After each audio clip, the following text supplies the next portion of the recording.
all together here. It's not only, for the interest of those that will be here, but also for the interest of the rest of the community.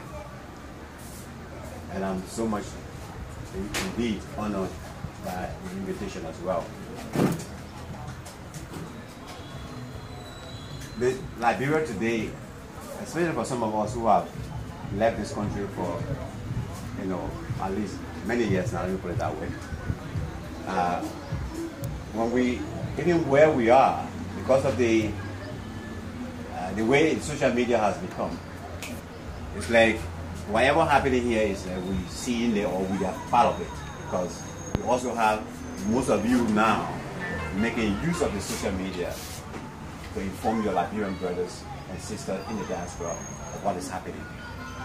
So by virtue of the fact, some of us feel that we are with you, and we also feel what you're going through. So in this token, like for me, honestly, when I'm given a task to do a talk, like where I went for the luncheon today, too many things going on in Liberia that sometimes you struggle as to what sort of message do you really send out there? What impact will it make? And how many people are willing to actually transform the message that you're going to put across? There's too many challenges. Why should we have an exchange rate today to be $101, $103 with one US dollar? Why should we be struggling with our children that when we wake up 4 o'clock in the morning, we should put them at the back of our cars? Which is because we want them to be early in school, and because of the traffic, because of lack of roads, our children continue to sleep in the back of the car for 2 hours before even reaching to where they're going. These are some of the questions that some of us we are really, really concerned of. And some of us are actually on the verge of, just continuing with that campaign for the transformation of some positive policies that can benefit all of us. For too long, this nation is not moving forward positively as far as giving the youth of this country the future is concerned. When we were growing up, maybe somewhere in the 80s, we were told by 1990 or 2000, we were going to be the future leaders. But by the time we got to 1990 to 2000, we already felt that it was just a talk our big brothers used to tell us, because they have already mortgaged our future, which is today we can't even benefit from anything out of it. And our only quest now is not even for you, not even for me now, but those ones that we're representing here today, like when we came here last year on the Children's Party, those that were sitting here, those are the people now that we need to campaign for their better future. And today, I started this campaign just recently when I spoke in Carwell. Immediately when I came on, I spoke up in Carwell, where the guy was able to, the principal was able to put six different community schools. That was my first start, because I was way in the UK. The guy got in touch with me. Martin, when you're on the ground, please, we want you to come and talk to our kids.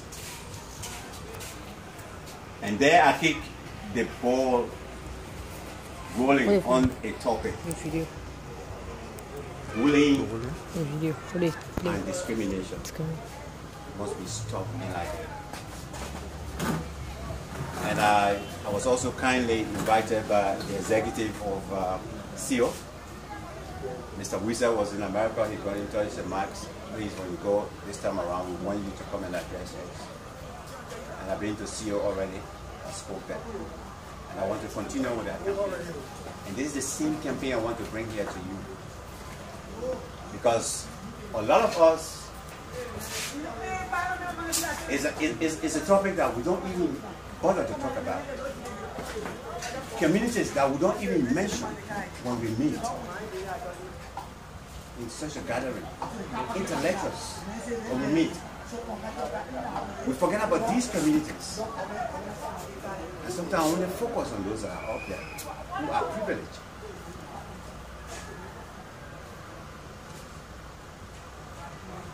Two months ago, when on the social media, on Facebook, I saw a post right here in Monrovia. This guy posted a video who was around when a mentally challenged child was being abused, bullied, teased, or we call it booking, and others were there, just laughing. And when I saw this, it actually hit me hard. Why are we living a life like we are on a different planet? Why are we creating an avenue that we ostracize certain people in our community, in our society? That child is mentally challenged. And all they were doing is to laugh at that child. And this is what I have decided this time around. I'm going to, even this video, I'm going to show it to the Minister of Gender next week. In this campaign, I want you guys to help me. Anti-bullying and discrimination campaign. They must stop. And before I go further, the reason I chose this topic is that I was 2 years old when I suffered from polio.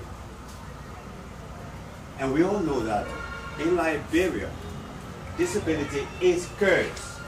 Irrespective of any disability, it starts from bred in the family to the outside.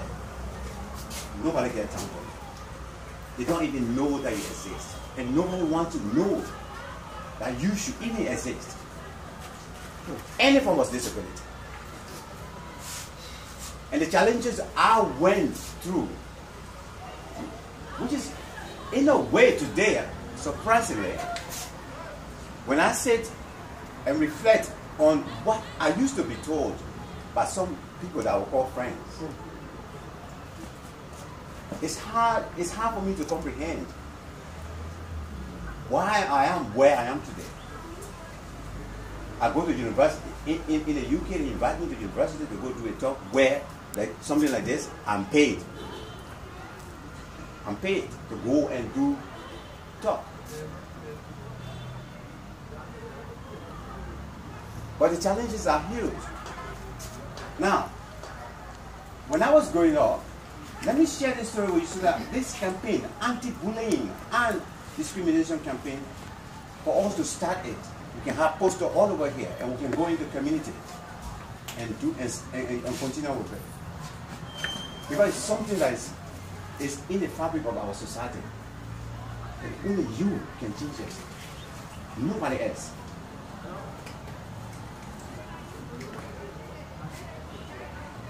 By the time I was around maybe 7th grade or so, or as a 7 years old or 6-year-old child, I knew that life was going to be difficult somehow.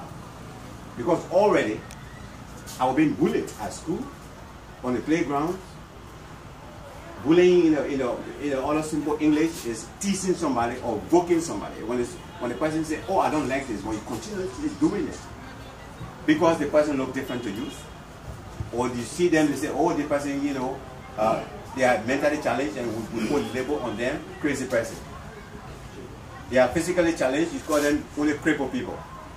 These terminologies today in the Western world has been transformed, they changed.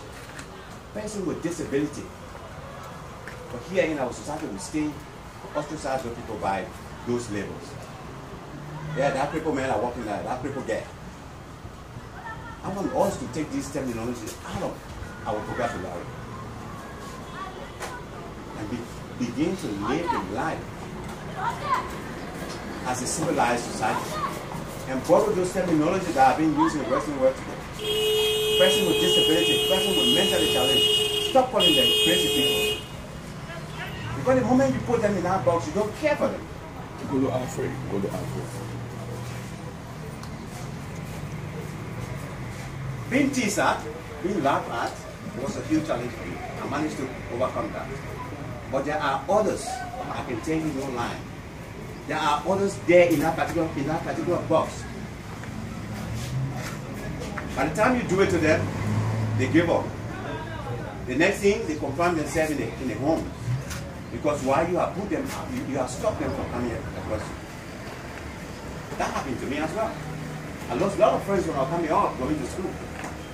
Because you laugh at me today, the next day I see you, I'm not going around you. And that went for years. But I stood the test of time and I continue to persevere. But there are others who can't do that.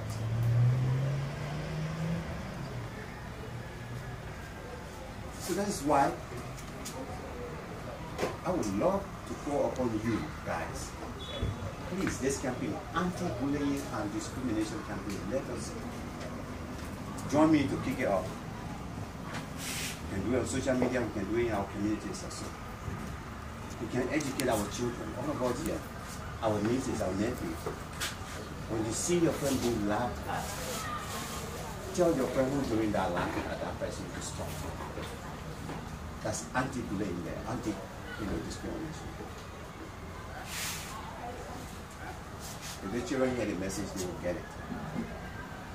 I go to elementary and junior high schools, I run all colleges in the UK and talk on issues like this.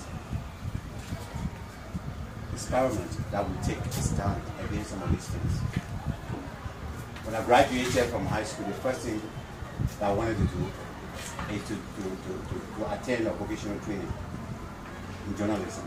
And the time, thankfully, Sarah's Patrick Manju, they established a vocational school.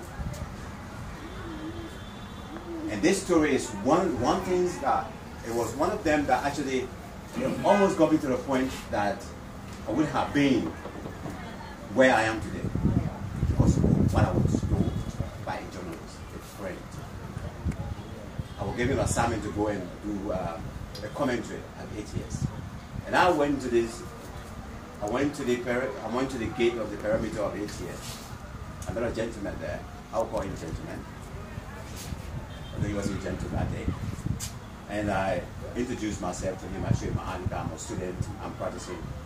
I would like to have access to the perimeter of the field because of this also. And he said, well, you gotta wait for me, let me talk to my boss. The next thing, a couple of few steps away, we just stood, the gate stayed between us. And he shouted at his boss. He said, he gave me his attention. He said, well, I got one crippled mayor who wants to see you. He said he won't go inside. Now, that hit me high. I almost went back home. But I had a second thought. I said, well, I think that I'm after something. Let me stick and stay. And he came. After making introduction, the next thing the guy said to me was, you know, crippled people can't enter here. Because when the emergency comes, we're not able to take you out. Even hit, that even pushed me harder. I persevered, but pressing him was allowed. The second one was a journalist. I went, at the time now, I've already tried to, when I was doing my practice now, I've already tried to make my contacts, some people, some places. And somebody, a big person was having a press conference. I have pre-booked the space there. And we got there, and all the media practitioners, representation were all there. And what happened there was, when we got to the point where they were calling in journalists one after another, apparently I got where I had it because of my own initial contact. I was one of the first 5 that went in. But then after the press conference, this other guy walked to me today. I see him on Kerry Street, you know, and he told me, say, "Oh man, you think journalists are crippled people?" You know, listen, you think? I didn't even utter a word to him that. And I just left. Now, I'm sharing you this story to you because there are many, many people with disability that go through what I am explaining to you today, but they don't tell anybody. And because they don't tell anybody, they keep it to themselves and lock themselves out there. In the UK, it's quite different. Children are being bullied at school as well, laugh at teaser. What they do, they go and take their own life. Bullying is bad because it makes you to look like you are nobody. People abuse you because of the way you look like. So this is it. It is real. Bullying is real in our society. Discrimination is so real in our society that if you and I don't do anything about it, even the little ones that are coming out today that are in this community, they're going to have serious problems. How many of people with person or with disability are today representing us in the House? Whether it's as a senator or representative, how many of them can you count them? You go to the UK Parliament, you see people in a wheelchair. They are members of Parliament. They were elected. People with even mentally challenged, you see them, but they talk, and they talk sensible things, and they have access to every part of the Parliament building. But look at our house, the House of Representatives. If I go there anytime to go see somebody, I struggle to go up there. They only build their houses or these places in governmental institutions for people that are physically fit, excluding any other person who has a disability. That's where the positive discrimination comes. I remember inviting, let's say applying for a job at Ministry of Finance once upon a time after my graduation. And when they had the interview, I think it was on the 4th floor. That day when I got there, the lifts were dead. But how can I get up there? And I know I can do the job, office job. Now I was discriminated positively. Yes, the job is here, you can apply for it. But you know, how are you going to get there? To even get the application, to even be let's say interviewed. And as intellectuals, this is why I found it very, very much encouraging to speak to you guys. Because you represent a huge segment of the society here. Every individual is represented in a segment of society back there. That such messages, you'll be able to disseminate it. You'll be able to spread it. But the campaign, we have to start it. We have to continue with it. We have to start the campaign and continue with it. Person with ability, how many of us know what they go through? Today, my organization and another lady, Latino lady who has been in the UK for many, many years, we are in touch now with the Ability Association. We're taking now to actually focus and help this community. These people have huge challenges. The only thing we call them albinos. Tattoos. These are tattoos of, you know, that actually they don't feel happy calling them bad. In the Western world, they refer to as persons with albinism. One like tattoo, albinos. Let's begin to change our vocabulary, especially as intellectuals. Because if you come from us, those that are hearing us, those that will be around here when you talk it tomorrow, they will say, yes, these guys are the ones that, you know, we borrow these terms. But if you say it, whoever passes there, they hear it. Whoever child passes there, they hear it. They're going to borrow it from you. These are intellectuals. So whatever they say, you know, we can borrow it from them. It's good to use. So begin, please, that I feel seal, begin to change these terminologies. So that at least we can save the future of these communities. Mentally challenged people. Let us stop calling them just crazy people. In Liberia, disability, like I said, is a huge challenge. I made a mistake once upon a time. My brother sent me money. I used to like radio super. I wanted to buy a radio. I shared this story with Seal as well. And I made a mistake to go on Saturday to go buy a radio. Very big mistake.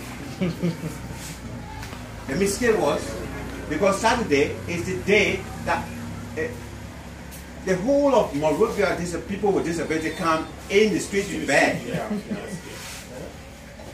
And it's something that was never ever part of me. And that day I walked in this Lebanese men's store. The moment I took the first test, the guy said, nothing here today, nothing here today. Yes. Because the way he saw me walking, just concluded I was going there to ask him for money.